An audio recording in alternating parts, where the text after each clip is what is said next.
Good evening. Good evening. My name is Upasani Sirapan, and I'm a student project manager at the Clark Forum for Contemporary Issues at Dickinson College.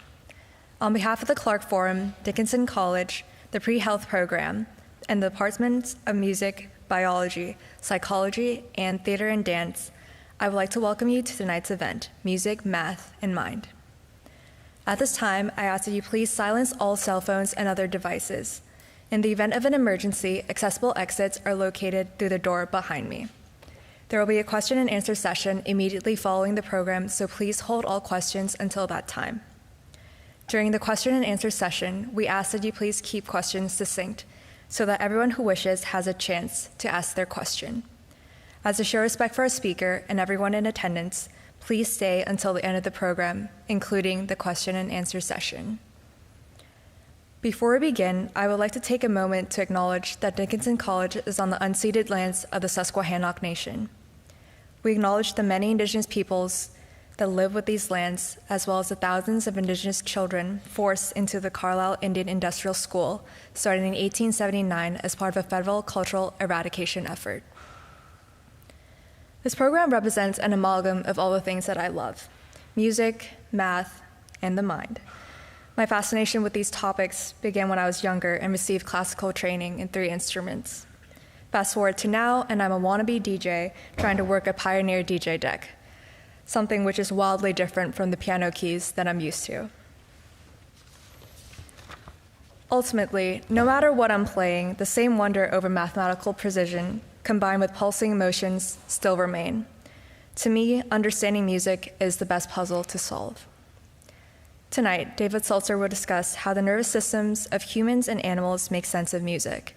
He will also talk about non-human species that can make music, including the Thai Elephant Orchestra, an ensemble of elephants who play instruments, which Sulzer co-created with elephant conservationist Richard Lair. David Sulzer is a professor of neurobiology at Columbia University's Irving Medical Center. His lab has made significant contributions to research on neurological disorders, including Parkinson's and Huntington's disease. Sulzer is also a musician working under the alias David Sulzer. His music encompasses a variety of genres, including rock, jazz, and classical. 2 notable projects include his Soldier String Quartet, which mixes hip-hop, R&B, punk rock, and classical styles, and the Kropotkins, a long-running cult favorite punk band. Some of his projects also bring music and neuroscience together, such as the Brainwave Project, which generates music through electrical brainwave data. He also authored the best-selling book, Music, Math, and Mind. And now please join me in welcoming our guest, David Sulzer.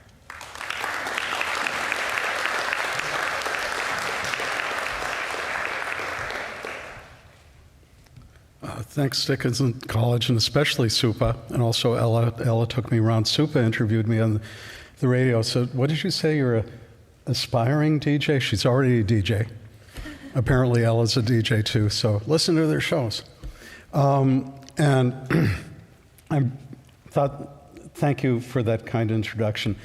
However, there's Ella. I'm going to negate something you said. I don't mind if you, in fact, I encourage you asking questions during the talk. There's not that many of us here. And I think we have about an hour to speak. I don't care if we get through everything. I think it'll make more sense to people, be more meaningful. If I'm losing you at some point or you want to challenge me on a particular point, just bring it up, and we'll get as far as we get. So these are, do we have a pointer? Yes, we do. Is this a pointer? Maybe it's not. Okay, I'm going to use my arms, and I'll use a mouse. So we're going to talk about 2 things that Supa just mentioned to you. Do other species hear music like we do? I'm going to make the case that if you have a cortex, if you're an animal with a cortex, you likely are hearing music very similarly to the way that we humans do. The other one, Supa, I'm afraid, gave away. Will other animals play music? Obviously, if we ask that question, the answer must be yes, otherwise we wouldn't ask it. So just a little bit of math and physics. Not for engineers, you already know all this, but for musicians and artists. We're going to talk about sound waves, literally sound waves, which are vibrations in the air. And they were hard for people to understand. A wave in the ocean, which we show here, is easy to understand for us. A wave in the air, less so. I'll try to give you a little bit of way to understand it. So what do we talk about with the waves? So there's a drawing of waves by my friend Lisa Haney. And Lisa drew a little sailboat up here. The idea being that if you can imagine, I don't know, you guys go to the Jersey Shore if you live here, when you go to the beach? It's just a guess. So if you look at a little toy sailboat, it won't necessarily move. The waves are moving, but it won't necessarily move the boat to the shore, right? The sailboat can move up and down and stay relatively the same distance for a long time from the shore.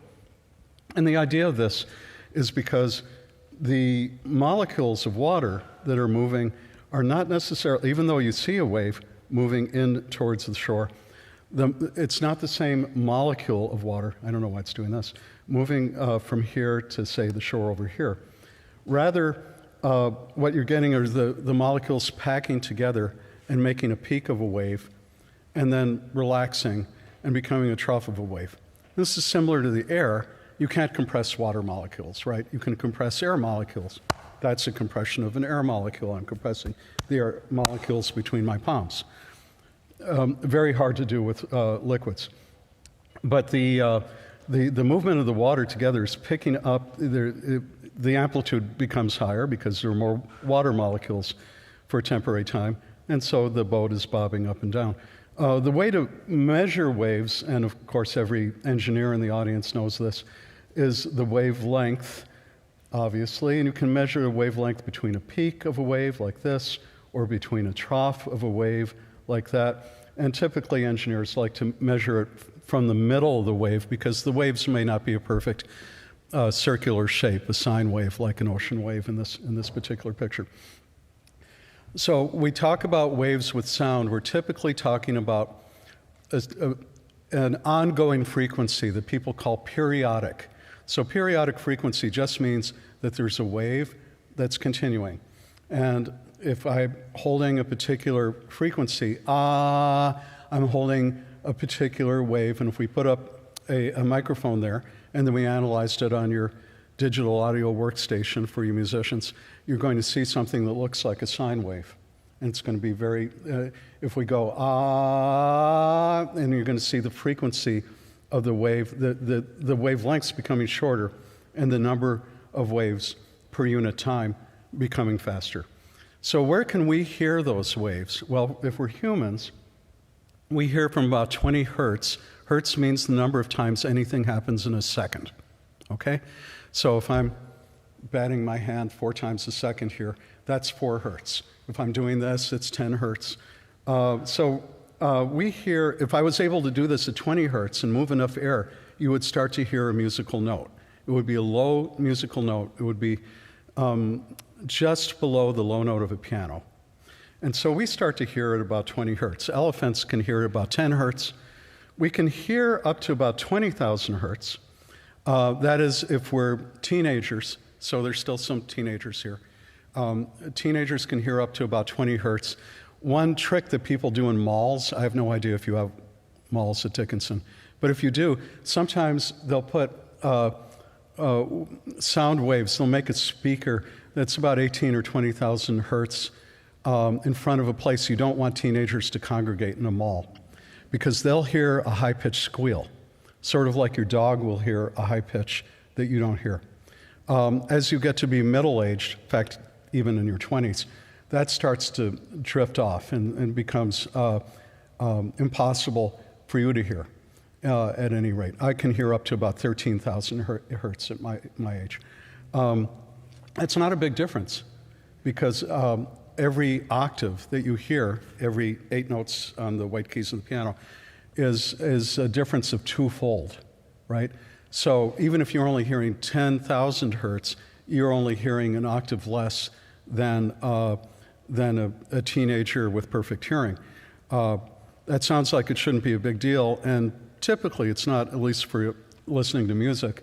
However, for listening to consonants, or consonants, a lot of that information is up in the 10 to 20 hertz range, and it's one reason that older people have trouble making out words. It's because a lot of that information that tells you what the consonant is in the higher frequencies. So we can hear up to about 20,000 hertz if we're in very good aural shape. It's nothing to be proud of. Bats can hear up to 200, 300,000 hertz. Some whales over 100,000 hertz. So, different species, even though I'm going to make an argument that we hear similarly and we understand things like consonance and dissonance in a very similar way, the breadth of hearing is very different. Crabs have oysters can hear, but they have a very, very limited amount of hearing. There are whales that can hear both lower than us and higher than us. And of course, there are animals like bats who only hear much higher than we hear. So how do we understand waves in the air? So this was a big problem for scientists and philosophers well into the 1800s, because it's just hard to imagine. And the work that was most influential was the siren.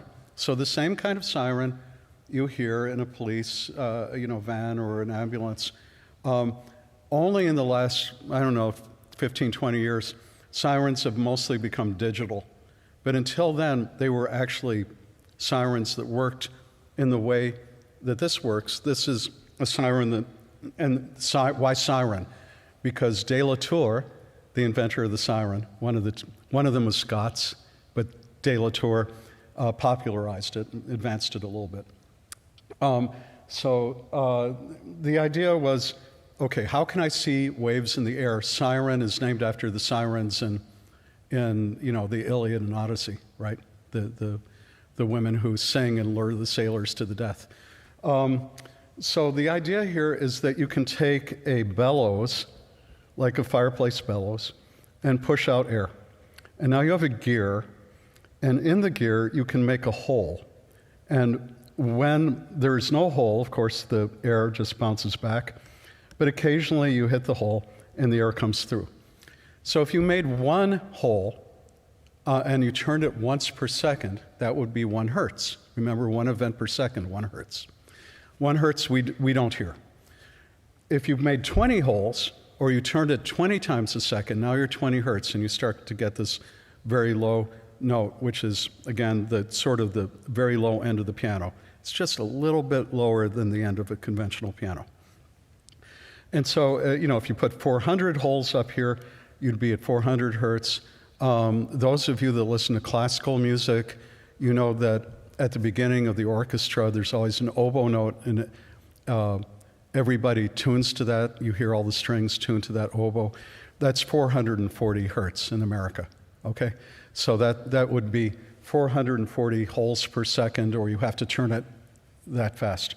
Again, this is how sirens work, right? If you see an old siren, literally it's spinning around in order to push the air through it at a given number of holes per second. That is the frequency, or in this case, the hertz. So a little bit more about how we listen and how we perceive music and sound. Tell me if I'm losing you or if you disagree with anything I'm saying, okay? Or you would just want to kibitz. You can do that too. This math is associated with the Pythagoreans. You all studied what was it called? The Pythagorean theorem, right? A squared plus b squared equals c squared. You all studied that. So Pythagoras lived in Sicily, lived in Cortona, and was a very unusual person, much in analogous, I guess, to Jesus. He ran a cult at the time, and he didn't leave himself any written word. But he had followers, and the followers wrote about it. The most famous of the followers actually came hundreds of years later. His name is Ptolemy. But if you want to read about the Pythagorean ideas, you can read Euclid and Ptolemy, and that tradition lived for a long time. So, and continues to live in some ways. It's likely that Pythagoras got a lot of his ideas from ancient Egypt, because Egypt was the major civilization of 700 BC. But those writings have not survived. So we have the Pythagorean writings by his disciples. Anyway, so how do we come up with the musical notes? This is an instrument that's essentially a guitar string. It's called a monochord. So chord means string. A monochord would be one string. And you just stretch it from here to here. And if you're a guitar player or violin player or what have you, you recognize this is a bridge. And so the bridge stops the vibration of the string. So if you didn't have any bridge, the wavelength would be between here and there. And the string goes up and it goes down, and so the wavelength would be twice the length of the string. If you play the flute or the clarinet, very similar. The wavelength is essentially twice the length of the instrument, because there's an air column that goes, the pressure goes up and the pressure goes down, and then it repeats, like the ocean waves. So you can divide this. The Pythagoreans thought that you should be able to divide everything in the universe by small numbers. You can divide by 2, by 3, by 4, by 5. This should explain the orbits of the planets. This should explain the elements and the atoms that make up atoms, is an old Greek idea too, as are the elements. This should be able to explain the totality of the world. And so they said everything is beautiful, is designed by the divine, and we should be able to understand everything in small numbers. And if we can just do that, we're going to understand the world. It was a high calling of spirituality. So what they found was that if you put this bridge right in the middle, directly in the middle, you have what everyone calls an octave. An octave means 8, right? And it's because in contemporary work, in the way that we use it contemporary, which really means going back to the 1100s, we would say do, re, mi, fa, sol, la, ti, do, right? And the do is an octave higher than the do, so you're all familiar with that. And so the full string would be that low do, and the half string would be the high do.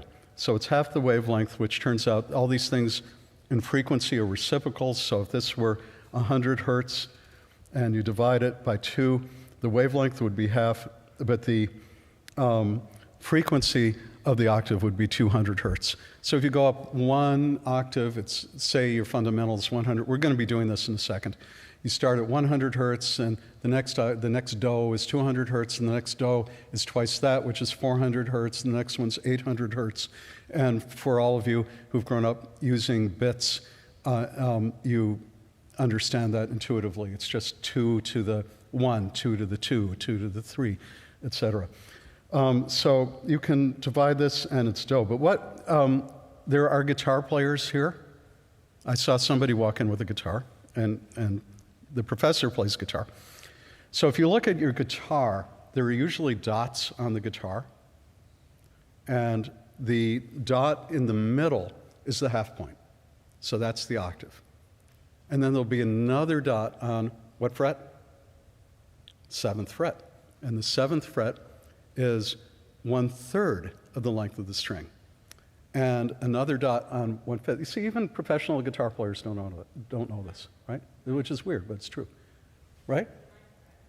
The 9th fret, which is dividing in quarters. So you go 3rd, quarter, the 5th fret is a quarter, okay? So if you stop the string there, you're stopping one, so you have 3 quarters that are vibrating and 1 quarter that's stopped, right? And so if you do that, you can go, here's half the string, here's 1/3 the string, which would be the 7th fret, here's 1/5 of the string, and look what the notes are. So we go do, re, mi, fa, sol, la, ti, do, and this is do, re, mi, fa, sol, and this note is do, re, mi, fa, and this is 1/5 is do, re, mi, and the mi is very argumentative because people have argued for thousands of years about where mi should be. So if you like me, a fan of Delta blues and Chicago blues, the me is always kind of floating around, right? Because even though you could say it's exactly one-fifth, that to us is a little flat in the way that we're used to listening now in so-called 12 equal temperament. You can also make some other divisions, which are small number divisions, and it ends up being the minor third. These half and third and fourth are in virtually every kind of music in the world. There are exceptions. Gamelan music has an exception. There's some avant-garde music that makes an exception. But essentially, every kind of traditional and classical music in the world has these intervals, the octave, the sol, the fa. And these, in fact, people who are kind of music professors like to call these ones, the half, the third, the fourth, perfect intervals. And these other ones are called imperfect intervals, and you can move them around. And depending upon where you move them, you move the character of the music. Especially the best examples are probably Indian classical music, where you can just move them. Also Middle Eastern music and Arabic music. Move them just a little bit, and it very, very much changes the quality of the music. So how long have we been doing this, our species? This is a replica of a flute that's the oldest flute that has been found so far. Oldest musical instrument by our species has been found so far. Certainly there are older ones. But this one was in a cave in southern Germany. This cave, which is, I'm looking for Anya. So this is from near Tübingen in Swabia. And these caves are so old. First of all, they have the oldest visual art, like sculpture pieces. I'm looking for Antonio, too, the sculptor. Okay. So the oldest sculptures we have, these sculptures are also about 35,000 years old. And some of them are so old that they're made out of mastodon bone. So they were made from when elephants were still roaming Europe. This one happens to have been made out of a bird bone. Somebody, so I know that you're not falling asleep already. I know it's after 7 o'clock. Why would, the reason it has survived 35,000 years is because it's made out of bone. Anything made out of wood or skin or something, or gut, has long disappeared. Why would you make a flute out of a bird bone? Anybody? Say it again. It's hollow. It's hollow. So you take out the marrow or whatever, you make some holes, and now you've got a flute. So you see where the holes are, and we know where the holes are, and so you say, what notes would it play? So for the musicians here, it's like do, re, fa, ti, do. So this is essentially a pentatonic scale. It's a little different than the pentatonic scale you'd use in Thailand, but it's very similar. And so this shows that we've been using these kind of scales for at least 35,000 years. So going back to this idea, do other animals hear like us? I'm going to say they almost have to if they have an auditory cortex. And I'm going to get into that argument in a few steps. First, by saying, okay, here's one of those waves, and there's a free program I'm going to use that so you can all use it. It's free to download, called Audacity. A lot of music engineers use it. It's a very good program, but it's free, so very popular. And let's make a wave. We're calling this F1 just for fundamental frequency, but it's frequency number 1. And this is a sine wave. A sine wave is a circle. Okay, this is a circle, except it's drawn out, so this would be sort of like 12 o'clock here, 6 o'clock here, 12 o'clock here, 6 o'clock. The midline is 3 o'clock and 9 o'clock. And then the harmonic. So the harmonics, similar to what we saw with that cartoon of Pythagoras, are just the whole number multiples of the fundamental frequency. So now you don't need your first year engineering class. All you need to know is the first harmonic is twice, the second harmonic is 3 times, the fourth harmonic is 4 times, etc.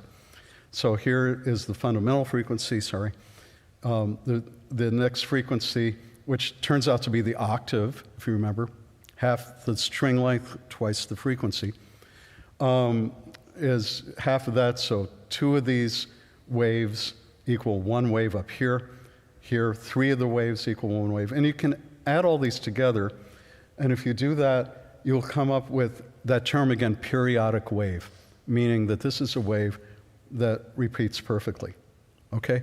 This only happens if you have whole number harmonics, and it gives us a very euphonious sound that we're all used to. So let's see if the Audacity works. We tried it, Kevin and I tried it a couple of hours ago in soundcheck. Okay, so this is 200 hertz, this sound. Let's see if we hear it. Okay, that's 200 hertz. 200 hertz is roughly the speaking frequency of most males. Most females are speaking about 400 hertz, so roughly an octave. You can hear from me, it's a little high, but I have a low voice. So that's 200 hertz. Let's hear the first harmonic, half the wave. Let's unmute that, and we're going to hear that. And so that's 2 notes. You can hardly even tell that's 2 notes. But those are those first 2 waves. They're perfectly in tune. 204 hertz and 400 hertz. The harmonic seems to be part of that note. Let's go to 3 times. So now that's 600 hertz. You probably hear that, right? You hear that? I know. But it starts to mix in with the others. Let's go to the next one. The next one, this one is interesting because it's actually not an octave. This one is called a fifth. So this is the soul. But the soul, if it's perfectly in tune with the fundamental harmonic, starts to sound like 1 note.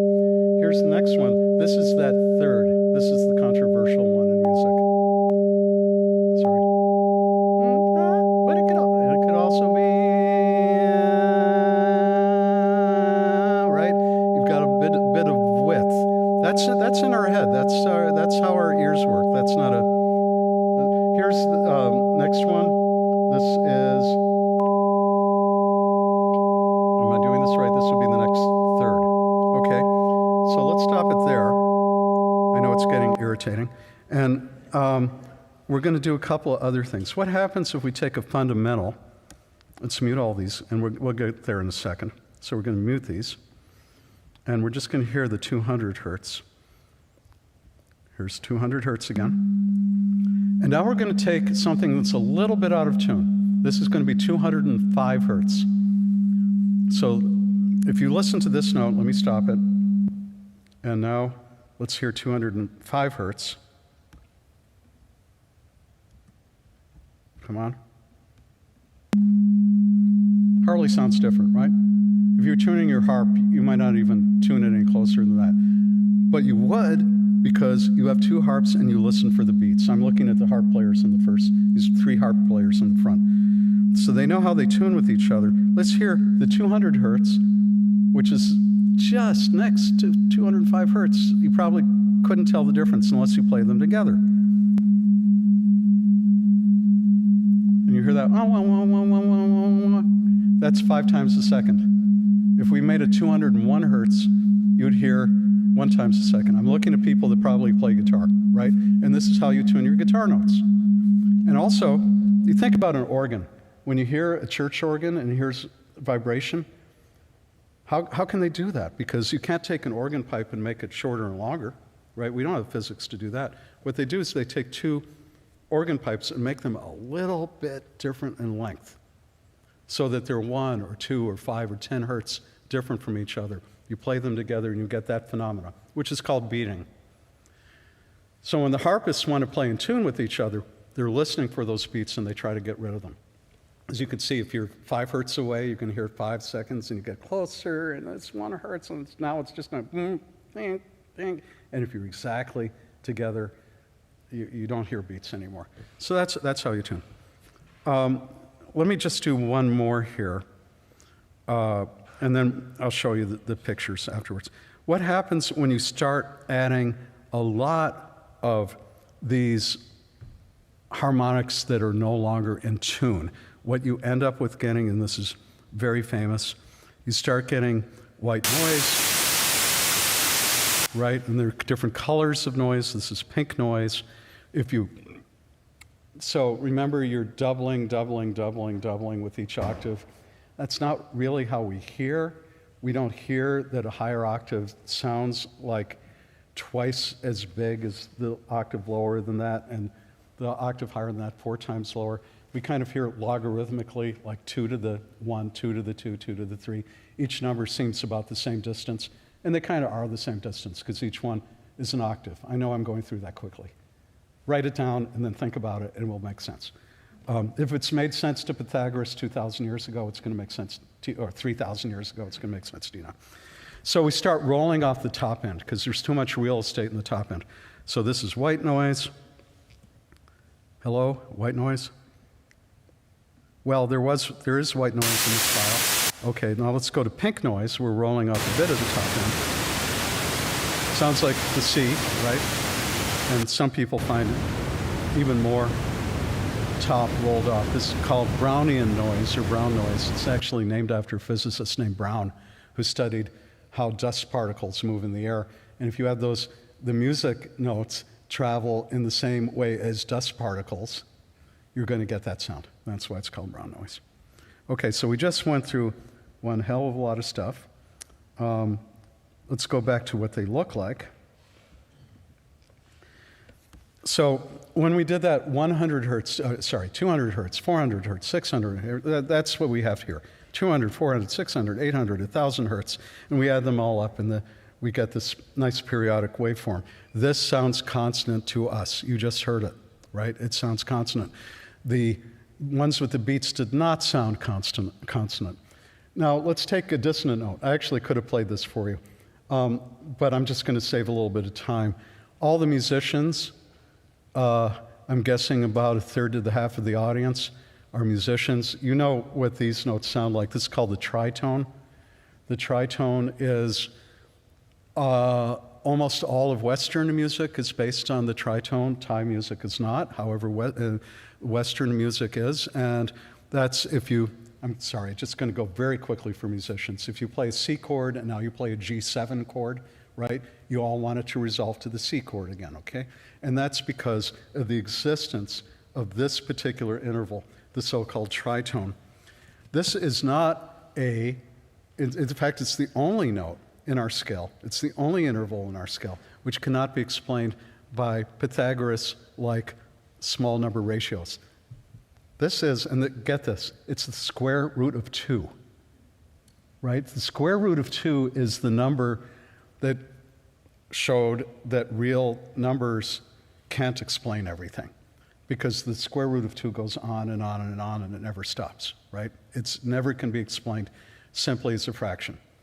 It can be explained, you could find it, it's a real number, it shows up in the Pythagorean theorem.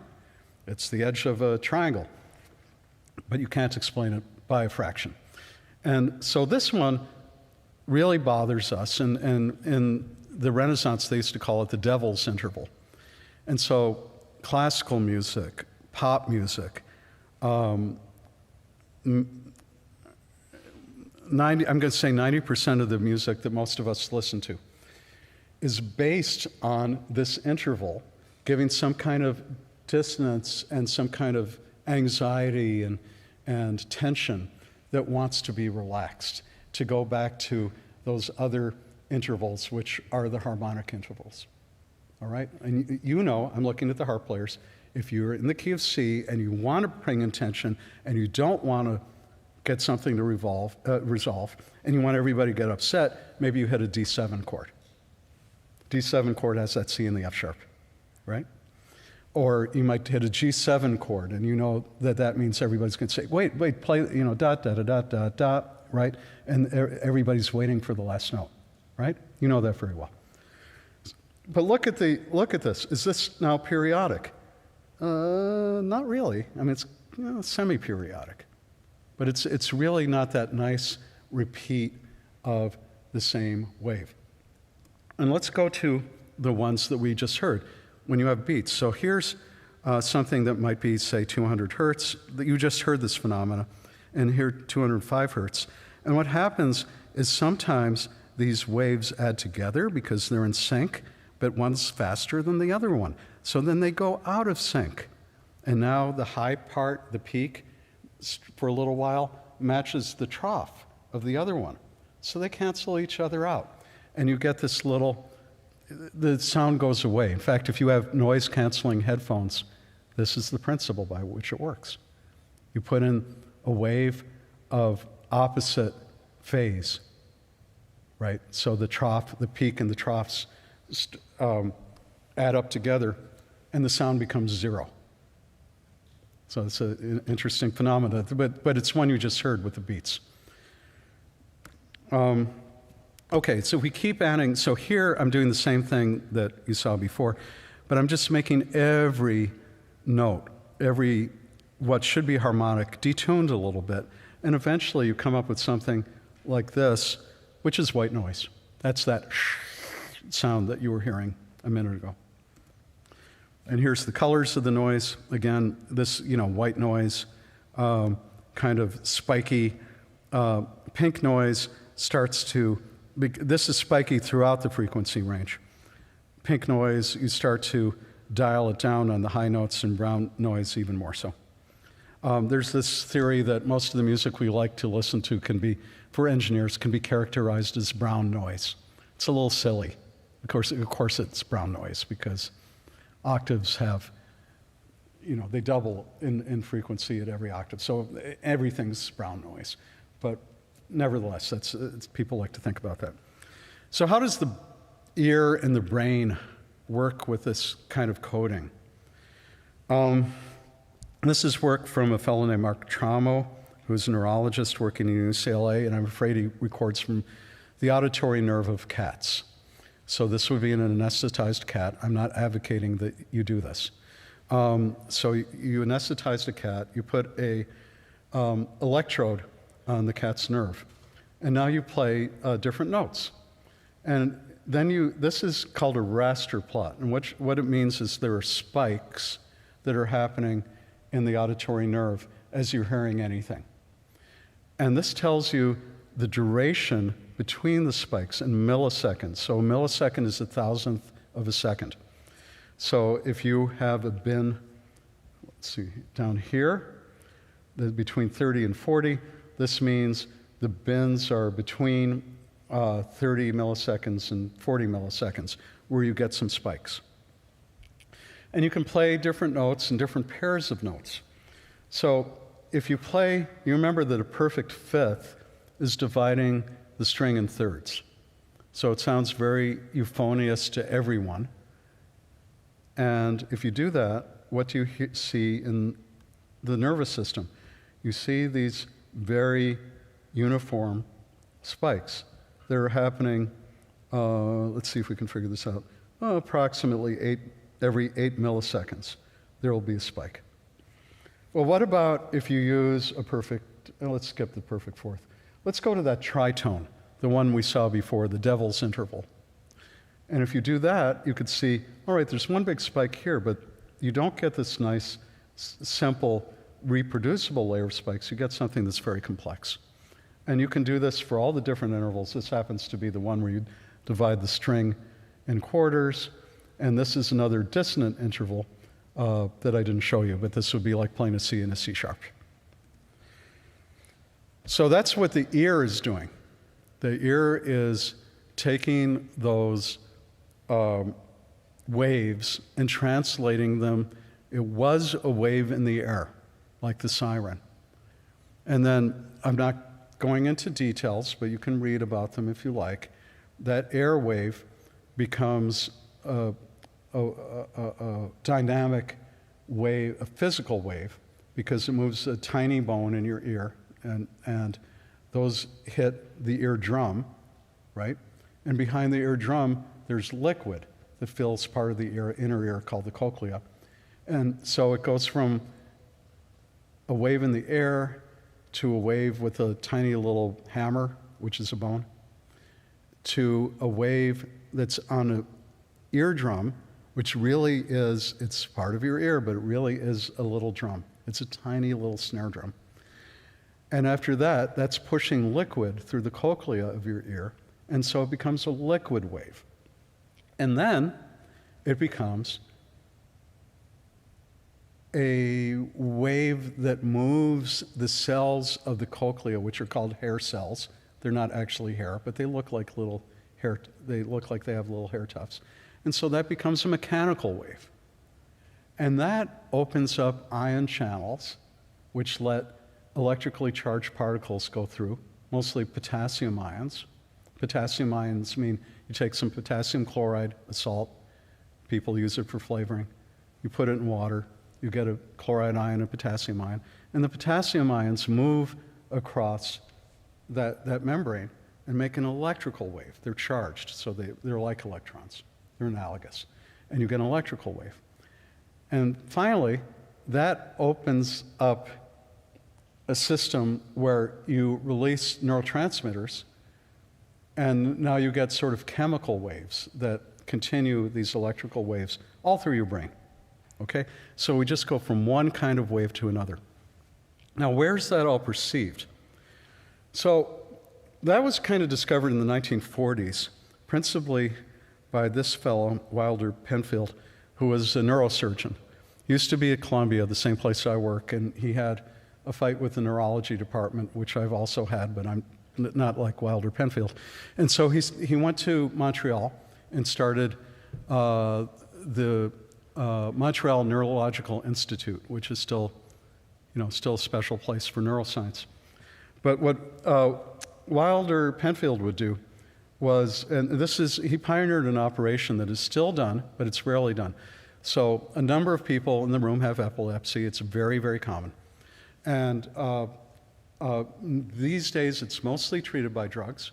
There are still people that don't respond well to the drugs. So this kind of surgery is still done, but it's done much more rarely.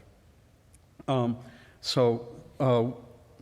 he would do is, while having surgery, the patient is awake during the surgery. They're anesthetized, but they're still awake and they can speak, is he would take the electrode and move it along different areas of the brain and eventually find the place that starts the epileptic seizure. The seizure would literally start. And when that happens, he'd find that place and he would dial up the electricity and kill a very small number of neurons. And typically that would be enough to abolish the seizure. It would not change the personality or the intellect of the person. By doing this, he found different areas of the cortex. So some of you heard Broca's area. If you get a stroke in this area, you lose speech. This is the interpretive area. That's a fascinating. He wrote a whole book about this one.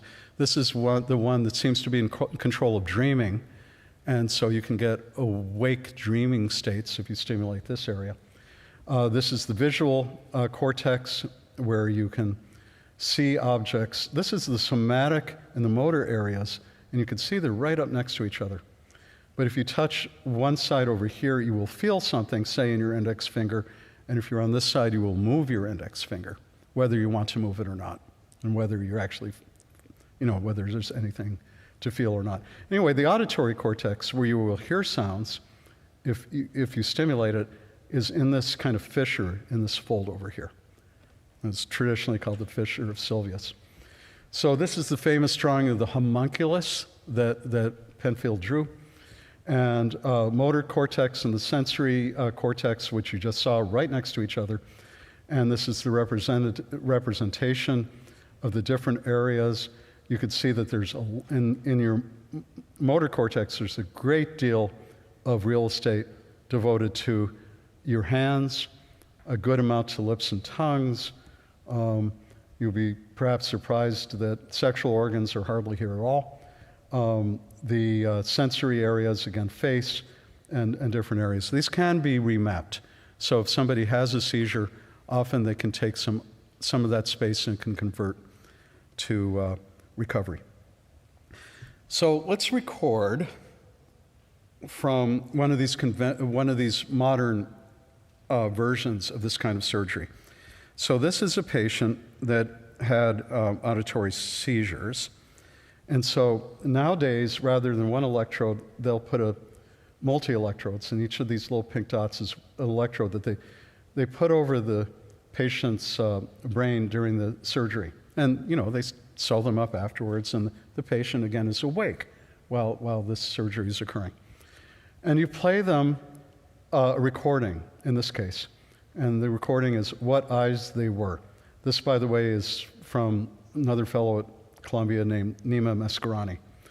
And when you do that, you can record which neurons are firing and in what frequency. And this kind of gives you the frequency. And what they found, this is really fascinating, different neurons would fire with different sounds of the voice. So there would be frictives, which are sounds like pa and ka. Those would be in one area of this region. Then there would be vowels, which would be in other ones, etc. So different parts of your cortex firing depending upon what, in this case, I'm saying. Now, here's another model, and this is the frequency at which they fire and for these different letters. And you can see there's some neurons down here, which are plosives, and there are other ones in nasal, and then there's plosives and frictives, okay? And they all have different neurons that are firing according to these different sounds. But this is not a person. This is a ferret. So it's hard to believe that ferrets evolved in order to hear human language. Nevertheless, their auditory cortex is behaving in an extremely similar way. So that's really, I've come to the, how are we doing? We got about 10 minutes left if we go to 8 o'clock. This is the first part. I know I took a long time. Do other animals hear like we do? Well, the frequency ranges are quite different. However, harmonies are built from physical properties: strings, movement in the air, waves. Well, consonance and dissonance looks to be retained in different species. At least that's my takeaway from the results so far. So I would say animals that have an auditory cortex, your cats and dogs and your cattle and your are listening, they're hearing in very similar ways to we do. So the next part, and we'll go through this a little faster, can other species play musical instruments? This was partly inspired by a fellow at Hunter College named Ofer Chernovsky, who has done a tremendous amount of work on how birds learn to sing. This particular species of bird, which is, along with canaries, the most studied bird, this is called a zebra finch. It's a social bird from Australia and New Zealand. They live in large flocks. And they do very well as home pets. I'm not advocating that you use them as a pet at home, but I've done it. So they despite their background, they do very well as pets for humans. And that's one reason that they're studied so much. So they learn their songs from their fathers. And each male generation learns by studying their father's song and slightly changing it. So this particular bird doesn't have his father around.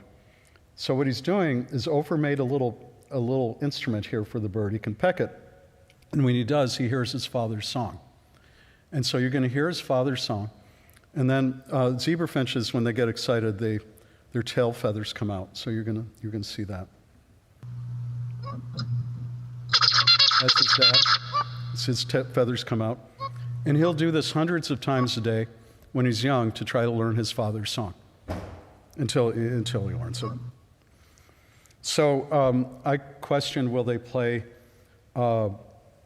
other father songs? And they will. And I said, well, they play other bird songs? And they'll play them by some species, but not by others.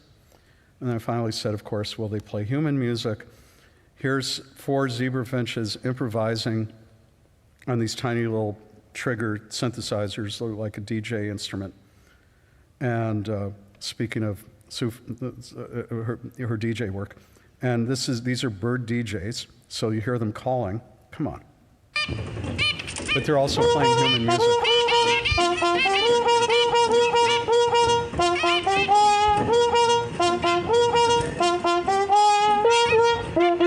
Now, these birds are in a cage, so they're bored, but nevertheless, and sometimes in the morning, they'll play them hundreds of times an hour. And you're not teaching them to do this. There's no food reward. The only reward is hearing the sound. This is a nice one. They like playing gamelan. They hated playing punk rock. They played it once and never played it again. But they like gamelan.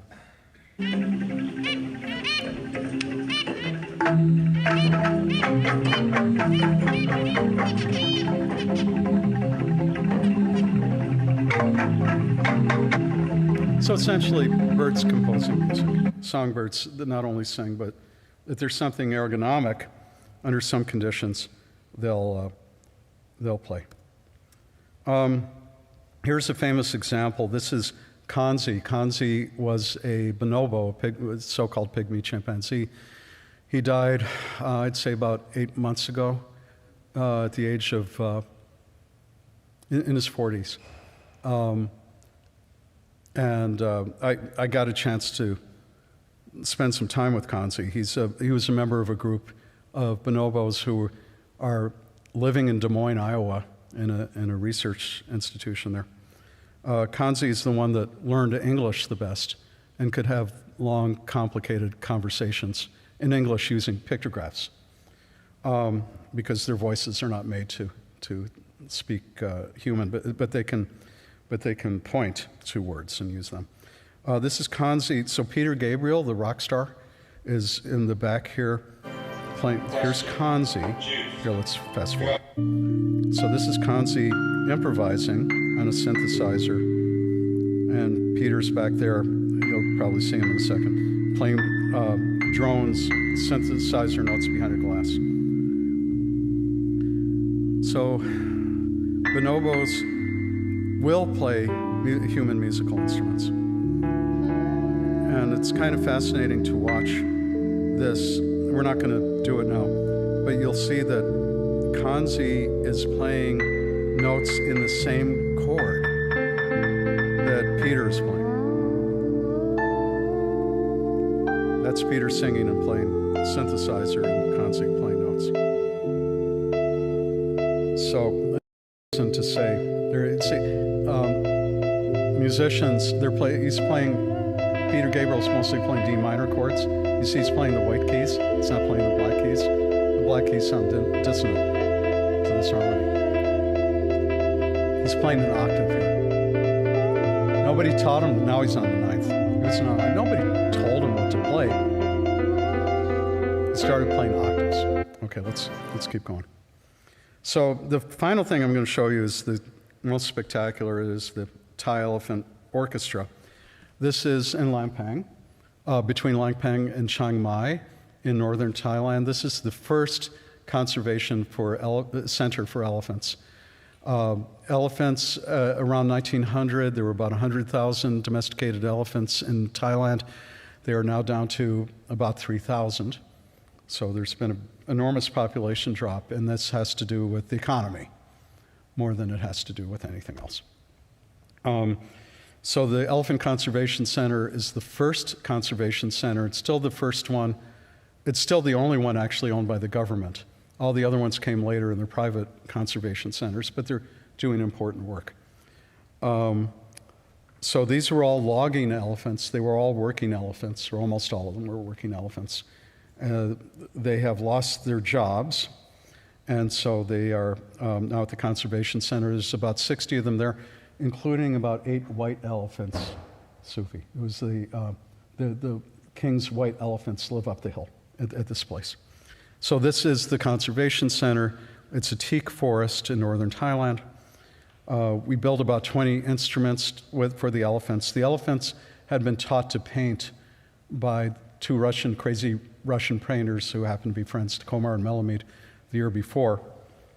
Richard Lair, who you mentioned, came to New York. Had been living in Thailand. He's an American, lived in Thailand, spoke perfect classical Thai, and became accepted into that community, which is very important.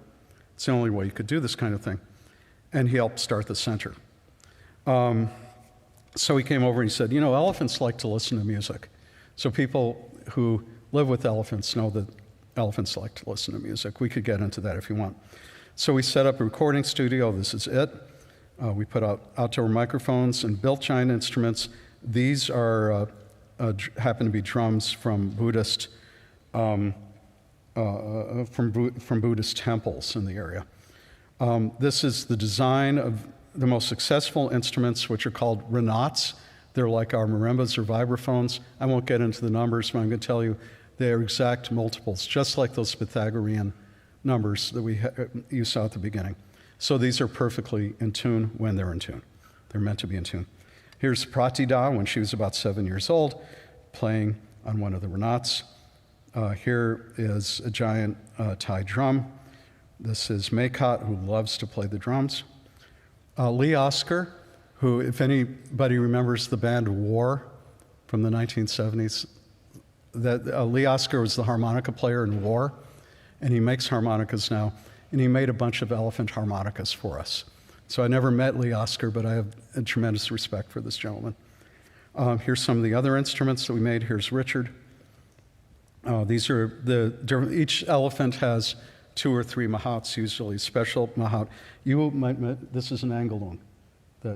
This is an instrument that's like, if you grew up in America, you might have played the auto harp as a easy instrument in school or a recorder. This is sort of the Thai equivalent that you learn when you're kids. So let's watch them here. We'll watch a minute or two. I'll just start there. You see these rain sticks? These are played by women that work at the Conservation Center. This is one of the only simple instruments we found that elephants can't play. I don't know why they don't like playing rain sticks. They just don't. But you'll see anything that they can play with their trunk, they very much like. This is all live, no editing. This is a day we had 14 elephants playing on about 20 different instruments. When they're waving their ears and their tail, that doesn't mean they're dancing. It means that this was in August and it was hot. You can kind of hear the crickets or the cicadas. So it's very hot and they're cooling themselves off.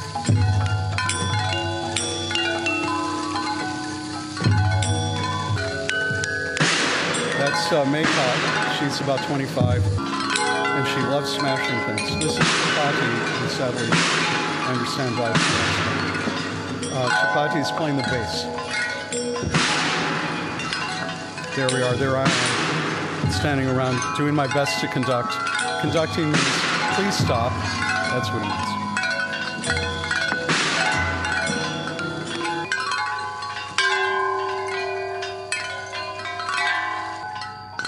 So this may sound cacophonous right now. I can tell you, there are 3 CDs of the Thai Elephant Orchestra. Some of the music is beautiful. You won't believe me unless you listen. Of course, you can listen for free, and you'll get a lot from it. So I'll end around here. Will other species play musical instruments? Yes, at least for songbirds, bonobos, elephants, but we don't know very much. Would wild birds around Dickinson play instruments? Probably they would, and I'm always hoping that some enterprising student will set up some bird instruments, just very simple to play, maybe in a bird bath, maybe in a tree, that might make sounds that birds will like, so we can hear if wild birds would compose. A few last words about the Asian elephant. I mentioned this. There were 100,000 domesticated elephants in Thailand in 1900. Domesticated, meaning that our cattle, our horses, our cats and dogs are selectively bred. The Asian elephant has never been selectively bred. The wild and domesticated elephant really is exactly the same animal. Population as of 2019 was only about 3,700. 95% of the elephants are in private hands. Logging was banned in Thailand in 1989 because of ecological catastrophes. The only work for the elephants now is tourism. Most of the tourism is from China, but there are Western. If you go out there, you'll see other tourists from Europe and the United States. There are now over 100. Richard, and a number of people working in the Thai government started the first conservation center. Now there's about 100 of them. This is important because it keeps the elephants alive and thriving, but it's also important for longer-term conservation, including if the population gets too small, there's going to be too much inbreeding, and a lot of diseases will occur. And it's mostly funded, as I said, by visitors from China.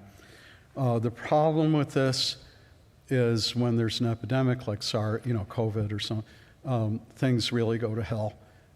It's very hard to come up with the money. The elephants eat 400 pounds of food a day. The veterinary bills are out of this world. When you give a shot to an elephant, the syringe is about this big. There's a lot to concern ourselves about. I'll do this as the final slide. Another species we must look at are dolphins. Dolphins will play, and they will hit buttons underwater in order to play and to hear sound. Likely they will, and they're very vocal animals, as you all know if you watch Flipper. So they are likely to also use sound as an art form as well. Okay, that's it for me, and I hope you have some discussion points. Thank you.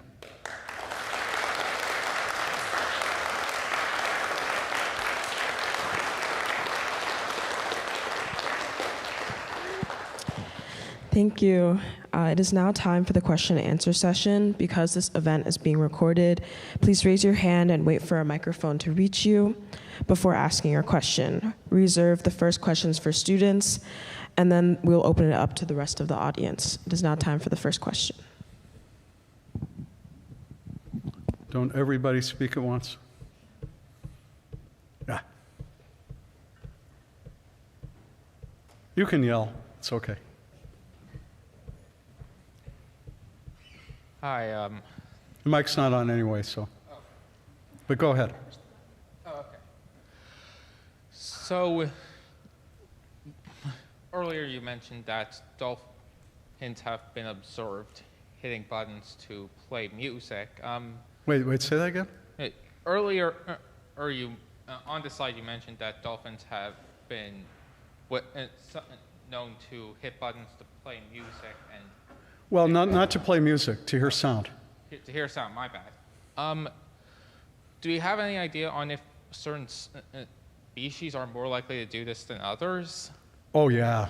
So definitely some species are more, and just like some people are more likely to do it than others, certainly. Some elephants like to play music, other ones don't care about it. And for a lot of them, it's a social thing. Yeah, they get more into it if there are other elephants around playing. Much like us. I mean, not exactly like us, but there's some analogies.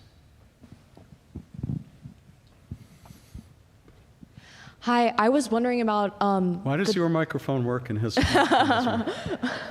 a good question. I don't know.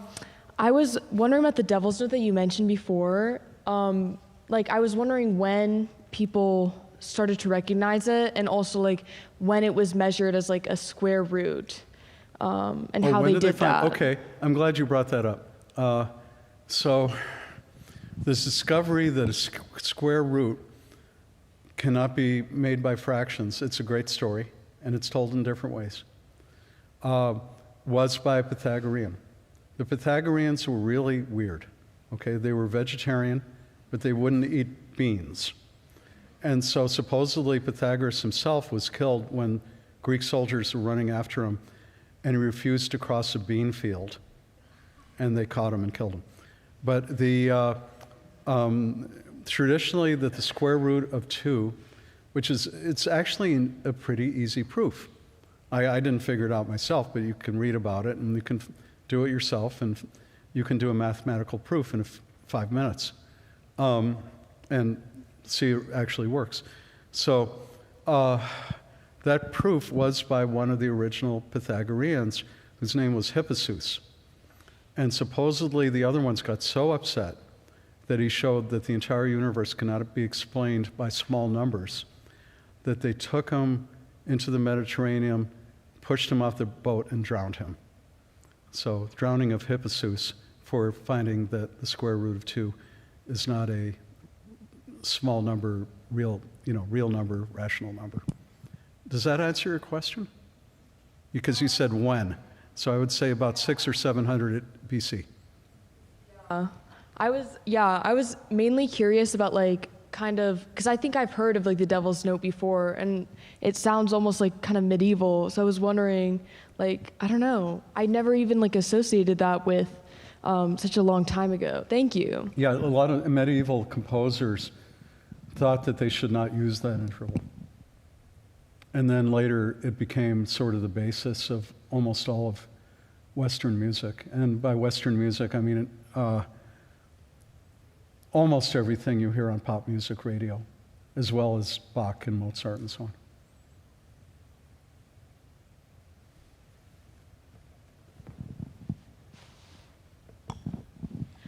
On one of the first slides, when you were talking about hertz and frequencies, it said at the bottom that it's that humans can hear up to 20,000 hertz in sound, but right. 4,000 in music. So what's that's right. that difference, and kind of how do you distinguish between sound and I got music? You. So even though people with good hearing, young people, hear up to about 20,000, it sounds like a unpleasant kind of hiss or squeal. So for composed music by classical musicians, the highest fundamental is in the orchestra would be the piccolo, and that's the high notes like in John Philip Sousa or Mahler go up to almost 4,000 hertz, and that's about it. And Mariah Carey famously can sing almost that high. She can hit in the 3,000s. And there are a couple of specialty singers, males, who can sing even higher than that, a little bit higher. But nobody really wants to hear it. It sounds kind of unpleasant. So I know there's some music engineer kind of people in the audience because I met a couple of you. So you may know that if you're recording live music, you start to roll off the high end when you make your master or you mix. And part of it is to get rid of hiss and kind of unpleasant high intervals that you're obviously hearing. They're irritating you. On the other hand, you have to be very careful with that. If you roll off too much, when you hear a mix that sounds muddy, a muddy mix is from rolling off too many of those high partials. So part of the art of being a good mastering or mixing engineer, as anybody who's done it here will know, is what they call equalization. That means figuring out which frequencies to kind of artificially heighten and which ones to turn down. Often you also turn down the very bass end as well, because that's another way to make things sound. Of course, there's some kind of electronic dance music where you want that, so you move up the bass end. But that's something that you're going to use in a club where you want everybody's heart to pound. It's not where you want to be home or in the car or listening. Yeah. And we have time for 2 more questions.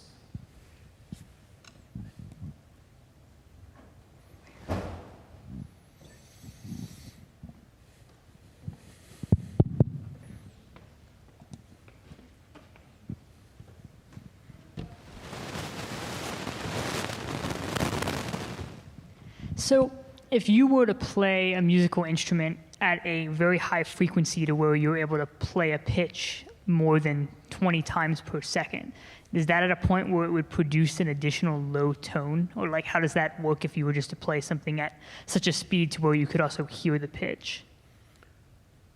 I'm not sure I'm going to answer your question the way you're exactly looking for, but so our typical piano is 88 keys, and I think the lowest note is about 26 hertz, so you can kind of make out the note, but not very well. There are instruments, organs, that play below that. Like when you hear Bach and you hear a really big, sometimes they'll be actually below our hearing, yet we're still hearing something. And there are pianos, you hear them occasionally in classical music. I used to tour with a guy who's a rock star, but he had this instrument called the Bosendorfer. Have you ever heard of a Bosendorfer piano? So these are really special pianos that have a special octave on the low end. Somebody up there is nodding because he knows about a Bosendorfer. So they were made by an Italian guy living in Switzerland named Ferruccio Busoni. Busoni was this great composer before World War I, and he wanted to play Bach. If you ever listen to Busoni's music, it's great. So he wanted to play Bach, and he was really irritated that he couldn't play the low notes the organs could get. So he would make a piano with an extra lower octave. So those are notes that are so low that we are not hearing the fundamental. So what are we hearing? We're hearing the harmonic series. So if you're playing one that's 10 hertz, what you're really hearing is the 20 hertz and 40 hertz and 60, and multiples, okay? Well, it's 10, so 20, 30, 40, 50, 60. You're hearing those, and you kind of reconstruct the fundamental frequency in your brain, but it's not really there. So you can demonstrate this to yourself in a couple of ways. One is well, you could use Audacity, but there's a very nice program that was written by a grad student called SPEAR, S-P-E-E-A-R, and download that, and you put a sound in, and it will draw out all the frequencies for you. And you can use an eraser, whatever it's called, a little eraser icon, and you can erase the low frequency and play it. You will still hear it. And you'll be surprised. You have to remove quite a few harmonics, or a lot of the harmonics, before you start to unhear that note, which actually is no longer there. The other way you can demonstrate it is what used to be called the telephone effect, which is, you remember that male voices tend to be around 200 hertz, and female voices around 400 hertz.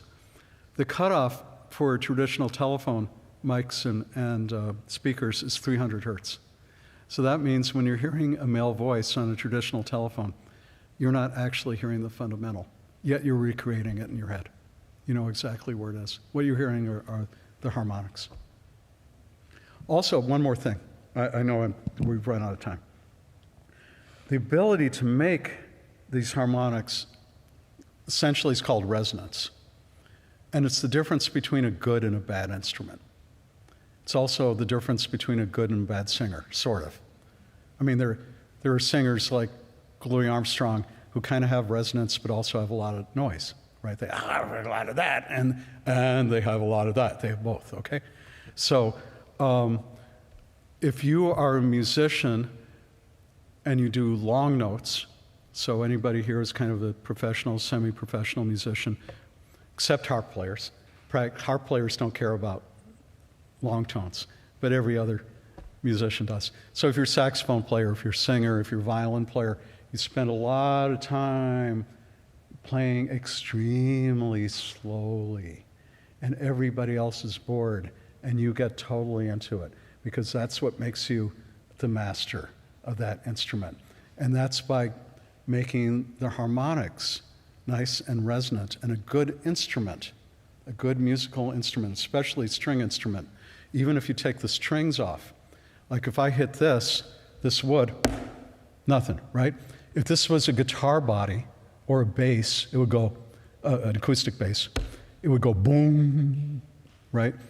And a good instrument, including harps, are made that way so that you get resonance, so that you get harmonics out of these notes. That's what, to our ear, these harmonics give a level of richness to the sound, and are the difference between if I took a guitar string and put it on this and I hit it and go, right? And it wouldn't sound very good. And if I put it on a Martin D5, it would go doom, right? So that's the difference. It would be the resonance of the body. Hi, thank you for coming. This is absolutely riveting. Thank you so much for being here. Thank you. I was wondering, well, it's a multi-part question. Where can we learn more? Should we just Google your name? And then my second question is, how do we protect our, what's the best way to... Sorry, what's the first question? Where can we learn more about these things that you're talking about? Should we just Google your name, or is there some... I wrote a book for people like you. Oh, you did? Okay. Who want to learn this stuff. Wonderful, wonderful. And if it's costs about $26, and if you use AUTH, you get 20% off. And I get about 25 cents per book sold. So, well, thank you for buy your a couple generosity. thousand, and then I can. Thanks for your generosity. But I wrote it. I mean, mostly I wrote it for like high school and college kids who fall in love with music and want to understand it. Okay. But just for anybody who's curious. Okay. And right, then, because they don't teach this stuff. Yes. You can go. Probably some people here have gone to the conservatory. They do not teach this. It's very weird. Oh. But it's true in the arts, right?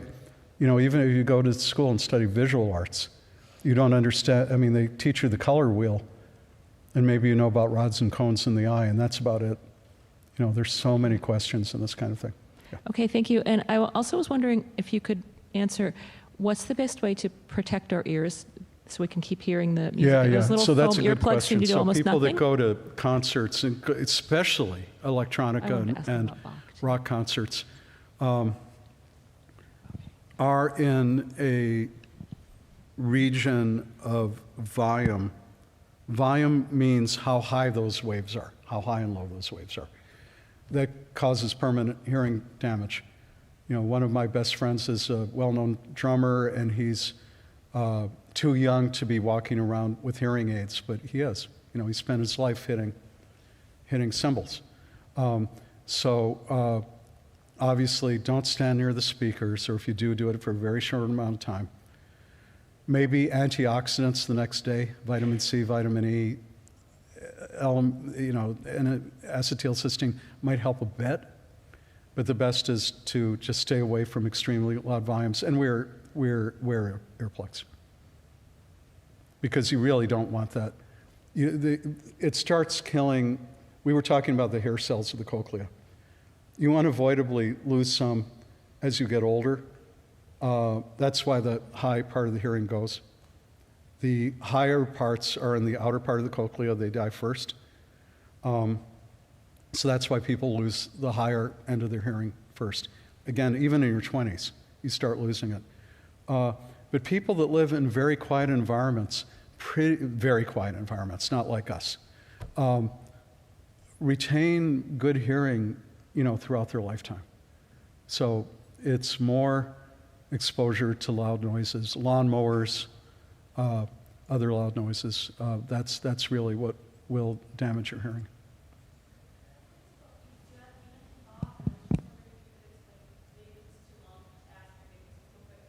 It must be my hearing. I'm sorry, I really can't understand what you're saying. Can you say it again? Yeah. Yeah, he could write a little bit. Yeah, if he keeps at it, he'll be good one day.